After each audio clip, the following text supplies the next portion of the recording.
Hey everybody, welcome back to Highway Blossoms. Here we are on the road again after visiting Zion. The tension between Marina and Amber has eased a little, and we'll see what happens on the way to the Valley of Fire.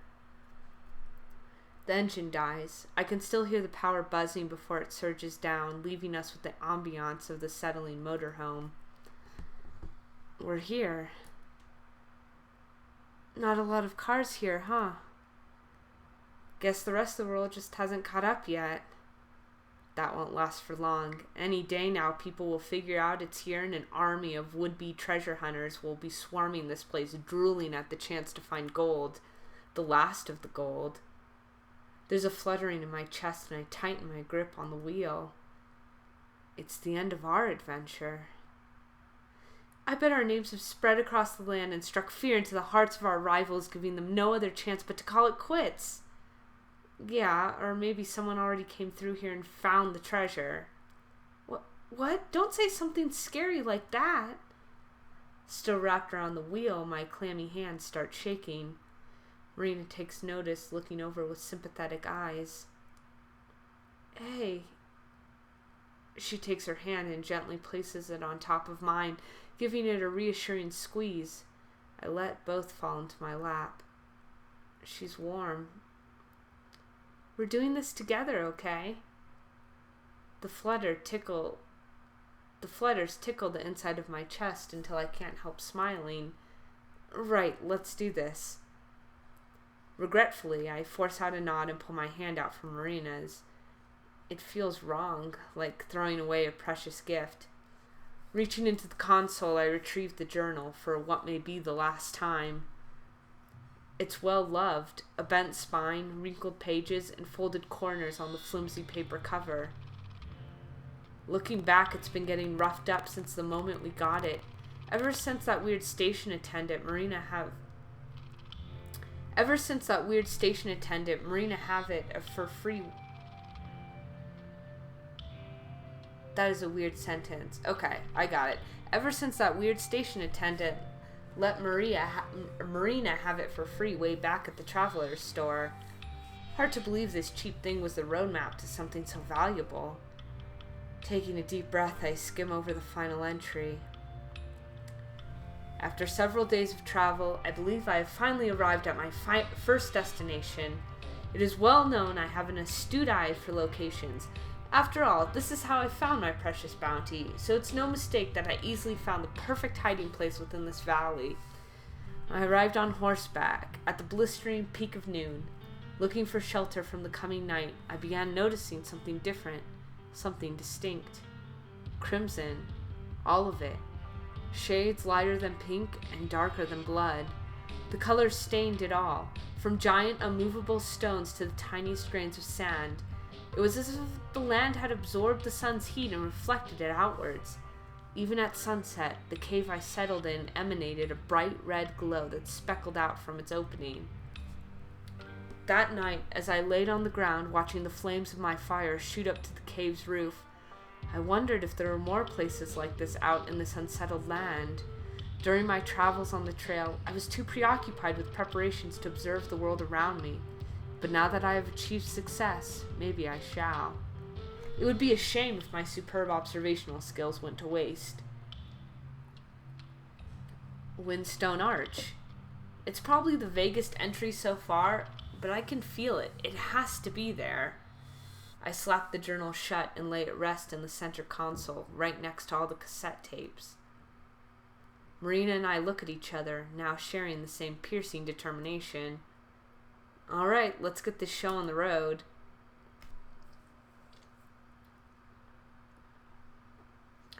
Because of the lack of crowds, getting around is a lot easier than usual, allowing us to take the scenery for once instead of slogging through zombified hordes. Even though there's not many people around, it somehow feels fuller here. Everywhere we walk, we're surrounded by layered dunes and sandstones towering over us, striped with faded reds and calico browns. Somehow, we do eventually manage to find the Windstone Arch. Unlike the arches back in Utah, it isn't big and majestic. It's not a giant upside-down horseshoe that lords over us as we look in awe. It's not even an arch as much as it is a cave, really. Just a jagged, overgrown rock with a few crevices big enough for a person to enter. Still, despite this, despite the fact that it doesn't compare to the size or grandeur of everything else we've seen together so far, and despite that it hardly took us any time at all to find it, it's still imposing. The longer I stare at it, the bigger it gets, like it's judging us. It isn't calling into question our abilities or even if we can find it. It's gauging to us to see if we're ready. Are we? I look over to Marina. A small bulge forms in her throat before she swallows it back down. Is she? I return my gaze to the arch, asking the same questions over and over in my head. Am I? Finally, we look at each other. Marina readies the metal detector strapped to her back and gives me a nod, which I return. Even if we aren't ready, even if this is the worst mistake of my life, this is something both of us have to do. Our steps in sync, we march over to the rocks and desert shrubs before crouching into the cavern. Sunlight squeezes into the cave, dyeing the rock columns neon red. Marina begins scanning with the metal detector, listening intently for a beep. The narrow space forces us to huddle together as we heave our way through the arch, repeatedly brushing against each other. At first it's accidental, but I find myself craving it more. To get closer, to feel her, to watch as her hair absorbs the brilliant glow of the cave. I'm deprived of all of that, though, as her metal detector vibrates in her hand, making a low rumble. She takes off the headphones and points it to the wall. There! I avert my gaze and move past her, taking a knee as I slip the bag off my shoulder and pull out a mandrel pickaxe. Careful not to hit her, I start chiseling away at the rock. Soon the crack in the wall grows and small pebbles and gravel start flying off. I reposition myself and block Marina from getting hit by any of it. The small portion of the wall crumbles away, and after a few more strikes reveals a hollow space just big enough to squeeze your hand into. This is gonna suck if some creepy thing's gone and made its home in here. Yeah, that would really suck. I would not. Everything in the desert's trying to kill you anyways. I certainly wouldn't be putting my hand down any dark holes. Shuddering, I reach into the space and feel something square and wooden. With some budging, it comes free and easily slides out. A box. Its familiarity is expected, but it doesn't stop my heart from leaping any less, nor Marina's, who squeaks out a gasp. Ready? This time she barely nods, unsure of what to say, but like ripping off a bandage, I swing the lid open before she can give any real answer. Nuggets, a pile of them, filled from top to bottom, all misshapen and morphed. The sight isn't anything new, but this time it feels different. It's like for the first time the reality has finally sunk in, and everything up until now has been haze. We both just stare at it. An entire universe of thoughts race through my mind, yet it all comes up blank. What now? It's directed more towards myself than Marina, but it's the first thing I manage to spit out, and ultimately the most important. Marina doesn't answer at first, instead just tilting her head, trying to process the question, but finally she gives a simple smile. I saw a sign for a trail on the way over here. Why don't we go hiking? Hiking? I freeze for a second, then laugh under my breath. The more I think about the simplicity behind her words, the more I laugh, until I border on sounding like a hysterical madman. Hiking? For real? I keep laughing, struggling to keep it together, even if I start having trouble breathing. Poor Marina isn't in on the joke, though, and with a matter of seconds her face goes from confusion to concern, then pouting. I don't know why you're laughing. I was being serious, you know. Settling down, I wipe a fake tear from my eye, an occasional chuckle still managing to break through. No, I know you were. Then what's so funny? Nothing, just... I finally regain complete composure and smile at her. Yeah, sure. Let's go hiking. That sounds nice. Can you please keep to the signs? I will. Stop being such a worrywart. Marina skips through the sand, gleefully oblivious that her trail is a badly marked patch of dirt over the plains of the Mojave. That's what you said last time. If you're not careful, we're gonna get lost. Again. You didn't like those old cabins we found? It gets old after the second time, Mare. Oh no, that's the best. The best is to like go off of trails and find all these like historic homesteads and cabins in the woods or in the desert in this case. That's like the best. It never gets old. I'm with Marina. That's the best stuff. It kills daylight too. The sun has faded to orange and will soon sink out of view. There's no way we're getting back before dark. But hey, maybe that's not such a bad thing. We've already found the treasure, so spending some time with Marina is a nice reward. So how about this fire wave thing? And yes, I know it's not an ocean of lava, smarty pants. Damn, I must be running out of material. I mean, it's so cool. Well, hot, I guess, but what is it? What's the fire wave? It's a windy thing. It's a windy thing that winds around the rocks and stuff and looks like fire.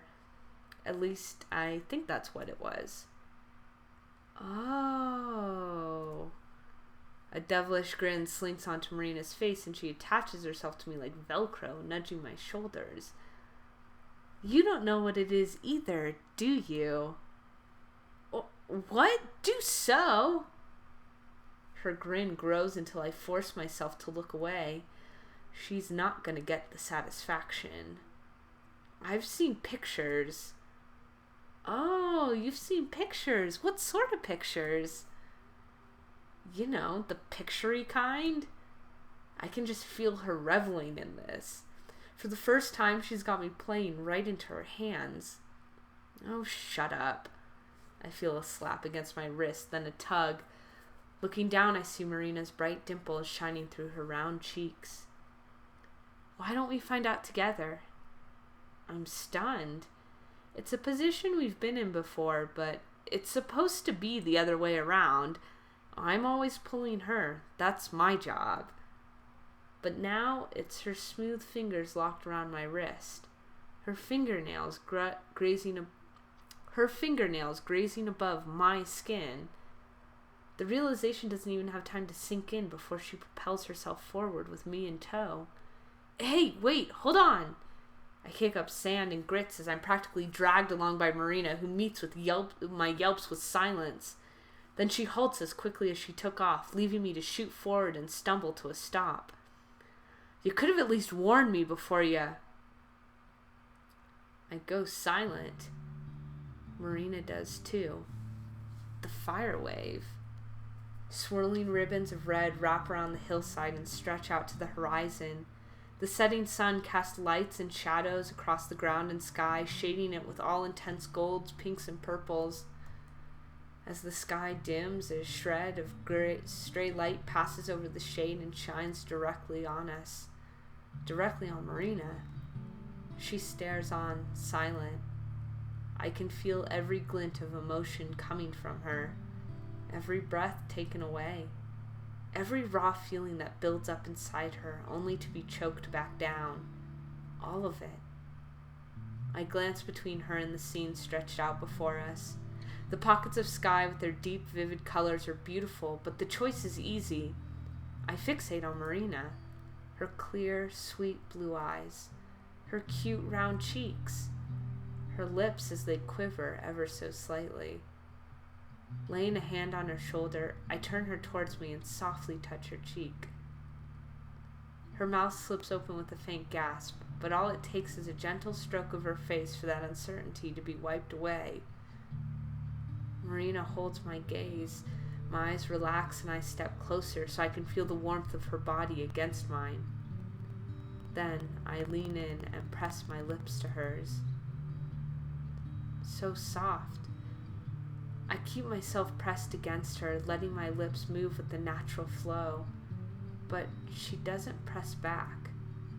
Afraid, I pull away, but before I can step back, she pulls me closer and lets her lips melt into mine.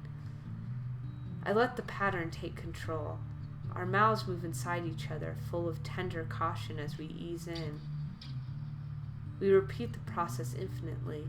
Bathed in the light of the sunset, the two of us exchange something. I eventually pull back, unsure of what to say and scared of what I could. We turn back to find the last rays of sunlight skipping behind the sand.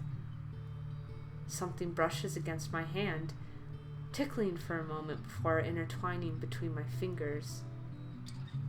Her grip is loose, but I wrap my fingers around so that I'm holding her firmly. We watch the last of the light drift into a peaceful evening together. It's pretty. Yeah. Okay, so maybe that is just as romantic as the Grand Canyon. Going to see the fire wave. I don't know. I've never seen it before. I've never been to the Valley of Fire before, but that seems like that would also be super romantic, and I totally approve. God, just don't even worry about it, Amber. Don't even worry about it. Don't ruin the moment either by worrying about it. Oh God, why? What have I done? Her back is turned to me like mine to hers. I claw my nails deeper into the scratchy couch fabric and stick my gaze on the floor. Please end me now. It was silent after we did that. Nice silence, a blissful release of silence. But as we walked back, terror started to sink in. I think she felt it too.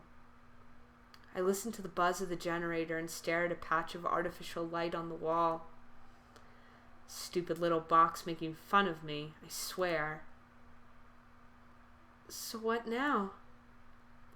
Funny, that's the same thing I asked when we found the treasure, except she sounds even more hopeless and confused than I did. Bringing my legs to my chest, I bundle my arms around them and put on a nervous smirk. We could always go hiking again. She throws a mock slap at my shoulder, feigning a huffy voice. You would like that, wouldn't you? The heavy embarrassment in the air melts away into something a little more comfortable as we both manage to laugh at my perviness. Wah! What was that, Marina? Oh. That's like a total freak out. I would do that too. I just feel like I don't have words. I just have sounds at this point. And that was a very awful wah on my part. We more like, wah! Marina lets out a whiny cry and slides against the couch. But seriously, what are we going to do? About what? About everything. The treasure, home, us. My heart tightens like she's squeezing it. Did you not? No, I did. I do. I just don't know. She turns to me, her eyes pleading, like she's looking for answers. There's no doubt I'm responsible for those eyes. Feeling a fierce sense of responsibility, I shoot up and march to the center console. Amber? Hold on. I open the console, but don't bother digging around. I know exactly where these are. 2 irreplaceable pieces of paper. Stopping in front of the couch, my voice darkens. I'll be using my half of the treasure to pay for Gramps' hospital and funeral expenses. But before I do that, I still need to go to the musical festival. I offer her one of the tickets. Unsure, she gently tugs it from my hand and begins reading. If you want to, you can go with me. Might give you a little extra time to think about things. My voice softens. About everything. The festival? Me? Up to you, babe. I flop back on the couch and hold the ticket over my eyes to block out the light. Oh? Oh, crap. She peels the ticket off halfway and peeks through, revealing an amused grin. I was hoping she would say, I was hoping someone, or I was hoping Marina would not let Amber get away with that. I was about to let Amber get away with that, but I'm glad Marina is picking up on it, or is gonna fucking address it. So I'm babe now, huh? On her hands and knees, Marina crawls ever so closer while I scramble to turn and hide my face. Shut up, it was an accident. You know, this is great, and I have to talk about it now, because I think this is, like, legitimately the right amount of awkwardness, but also intimacy and vulnerability that, like, happens when you have one of these moments with someone. And I don't know how to describe it beyond that, but to me, this whole aftermath feels real and relatable. It's not like they're giving each other the silent treatment. It's not like things are too tense. It's this really interesting pendulum swing between sort of tension and then this familiar intimacy that they've built up over, you know, the first part of the story. And so, yeah, things can be tense and weird, but then it kind of always swings back to, like, this kind of joking and prodding, and I think it's really good. I think it's really relatable. Now I'm back to where I started, mortified and embarrassed. Amber. Her voice is like melody. Shut up. Amber. I said shut up. Oh, Amber. What? A tank engine plows into my back, followed by soft, gentle arms wrapping around my neck as she rests her head against mine. Thank you. My shoulders relax, embracing her. In turn, I rest my head on hers, a head sandwich. Sure thing, kiddo. Then you go. I don't know how I feel about the transition of calling her babe and then calling her kiddo. It's weird. But whatever, Amber. You gotta save face somehow, I guess. Or do you? That is the question. Once we're quiet, the awkwardness sets in again, where I don't know if I should be saying something to fill the silence or if I should leave it be. Is she thinking the same thing? Is she also worried? I sneak glance after worried glance down, but I can't see her face. Her hands wander around like she doesn't know what to do. She touches her face, then scratches her leg, picks at a fold in her shirt, pops her knuckles. So she is nervous. Hey. The top of her head bumps my chin as she flinches. Hey. You good? Yeah. You don't seem good. No, I am. Sorry, I'm just... Rather than hurry her along like I sometimes do, I wait for her to find the words. Just worried, I guess. I know you have, but I've never had a girlfriend before. I start to say something, but she hurriedly cuts me off. Don't assume, Marina. You just assumed that Amber has had experience, and I kind of believe she hasn't. I think you're in the same boat. I don't mean it like that. Well, I do, but I've also never had a boyfriend before. Not a real one, anyway. What does that mean? Yeah, you had a fake boyfriend, though?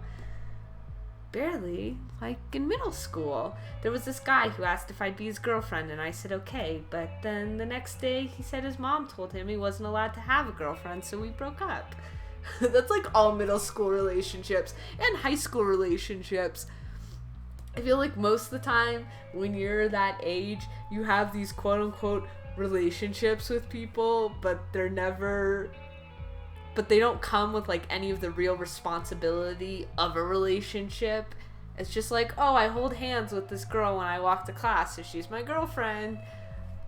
You know, it's hilarious. I love that shit. Sounds brutal. Right? And then junior year of high school, I kind of dated this guy for like a month, but I didn't really like him. My friends just wanted me to. That's screwed up. I don't know, not really. They weren't trying to be mean or anything, and he wasn't a bad person. He was just boring. Like, for our first date, we went to dinner and a movie. But dinner was just fast food, and he spilled ketchup all over himself. And I don't even remember what movie we saw. He put his arm on the back of my chair, and I thought he was trying to put his arm around me, so I kind of got closer, but nope, he just kept it there. Oh, dude, that move can sometimes be really intimidating. I feel like I've done that. Like, the whole, like, middle school special where you make the big yawn and you reach over across to put your hand on her shoulder, and then you chicken out halfway, so yeah, your arm just, like, is on the back of the chair. And the girl's always like, really? Like, I know what you're trying to do, and now you just made it work, and now I think even less of you because you didn't even have the courage to follow through. Oh man, I feel that. Like he was just stretching, yeah, or like he got cold feet all of a sudden. She giggles at the memory. Honestly, I'd forgotten all about that until now. That's how not a real boyfriend he was. What about you? I'm glad that right now things seem normal. Maybe if she's talking, she forgets about being worried. Well, I've never had a boyfriend. Marina punches me in the shoulder. You know what I mean. I could have guessed that much. Hey now, I'm just being clear, but yeah, I've had other girlfriends. So I was wrong. I was wrong. I guess that's refreshing though. That's refreshing to know that Amber's had a past with women, considering how young she is and how comfortable she clearly is in her attraction to women and her own sexuality, so that makes sense. I'm okay with that. Isn't it bad manners to talk about this, especially early in a relationship? She asked, though. They counted, though it wasn't really anything serious either. By the time I was old enough for a serious relationship, I was too busy with taking care of Gramps to focus on one. But at least no one's mom ever told them they had to break up with me. Listen, it was hard when I was 12. For like a day or two. I'll bet. Anyway, yeah, there was this girl I was with through a chunk of high school. We broke up in junior year, I think. She wanted to focus on school. She ended up getting a full ride to a nice college, so I guess she made the right call. Marina doesn't miss a beat. Nah, it was her loss. I shift to free my arm that's pressed against Marina's side and instead wrap it around her. At first I can feel her tense up, but then she gradually relaxes until most of her weight rests on me. So Amber... She doesn't answer. Mare? Sorry, never mind. She looks up and smiles at me, and I smile back. Maybe it's better not to think too much right now, or ask too many questions. It's just the two of us being happy with each other. Not minding that we're both kind of sweaty and kind of gross right now, or that we haven't eaten in hours. Or so I think. It isn't long before she yawns and looks up at me apologetically. Whoops. It's okay. I'm kind of tired too. I'm not. I'm too excited still, but I don't want her to feel bad about going to bed. Plus, we did a lot of hiking today.